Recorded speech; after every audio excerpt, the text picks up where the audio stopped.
ڕۆژنامەنووسی ئەمریکی تۆماس فرێدمان لە وتاری هەفتانەی بۆ ڕۆژنامەی نیویۆرک تایمز کە ئاڕاستەی سەرۆکی ئەمریکا جۆ بایدن و سەرۆکوەزیرانی ئیسرائیل بنیامین ناتانیاهۆی کردووە. دەڵێت ناتانیاهۆ حکوومەتێکی پێکهێناوە کە پەڕگیرترینی مێژووی ئیسرائیلە، کەچی ئیدارەکەت دەیەوێت پەیوەندی هاوبەشی لەگەڵ پێک بهێنێت. وەک ئاماژەی پێداوە لە کورتترین وتاری هەفتانەیدا، فرێدمان هیوای خواستووە بایدن داوای وەڵامدانەوەی 3 پرسیار لە ناتانیاهۆ بکات بۆ ئەوەی بزانێت ئیسرائیل چییە و ناتانیاهۆش کێیە کە ئێمە مامەڵەی لەگەڵدا دەکەین.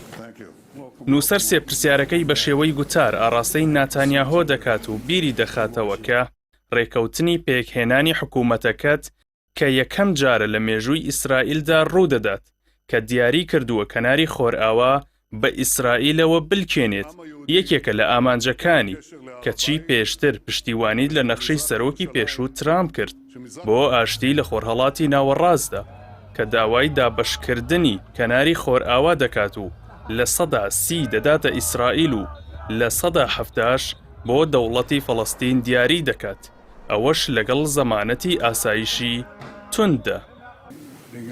پرسیاری لێ دەکات ئایا دەتەوێت کەناری خۆرئاوا بلکێنیت بە ئیسرائیلەوە یان دەتەوێت لەبارەی داهاتوویەوە گفتوگۆ لەگەڵ ئیسرائیلیەکاندا بکەیت؟ بەڵێ یان نەخێر دەمانەوێت بزانین، چونکە ئەگەر دەتەوێت بیلکێنیت بە ئیسرائیلەوە ئەوە گشت ڕێکەوتنەکانت لەگەڵ وڵاتانی عەرەبیدا هەرەس دەهێنێت. لەو حاڵەتەدا ناتوانین بەرگریت لێ بکەین لە نەتەوە یەکگرتوەکان کە تۆ دەتەوێت وڵاتی جیاکاری ڕەگەزی دروست بکەیت.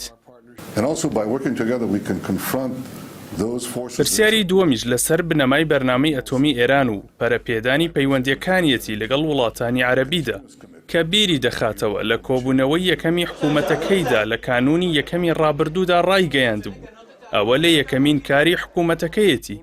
نووسەر دەپرسێت لە ناتانیاهۆ، بەڵام دەبینین لەبری ئەوە کودەتا بەسەر دەستگای دادوەری باڵای ئیسرائیلدا دەکەیت بۆ داماڵینی ئەو دەسەڵاتەی کە بتوانێت پرسیار لە حکوومەتەکەت بکات. جا دەپرسێت بۆچی دەبێت ئێمە بەرنامەی ئەتۆمی ئێران بکەینە کاری یەکەممان کەچی تۆ ئەو کارە ناکەیت. لە درێژەی پرسیارەکەیدا لە ناتانیاهۆ دەپرسێت سعودیەکان دەیانەوێت شتێکی قورس بکەن کە ئاساییکردنەوەی پەیوەندیەکانیانە لەگەڵ ئیسرائیلدا. ئێمەش ئەو پەڕی هەوڵمان دەدەین بۆ ئاسانکردنی بۆ ڕێکەوتنامەیەکی هاوبەشی بەرگری لەگەڵ سعودیەدا. ئایا ئێوە چ کارێکی قورس ئەنجام دەدەن بۆ فەڵەستینیەکان بۆ تەواوکردنی ئەو ڕێکەوتنە؟ لە کۆتایی وتارەکەیدا بە ناتانیاهۆ دەڵێت بیبی تۆ لە دەرەوەی گرنگی پێدانی گەلی ئەمریکایت، ئێمە دەمانەوێت بزانین تۆ ئێستا کێیت؟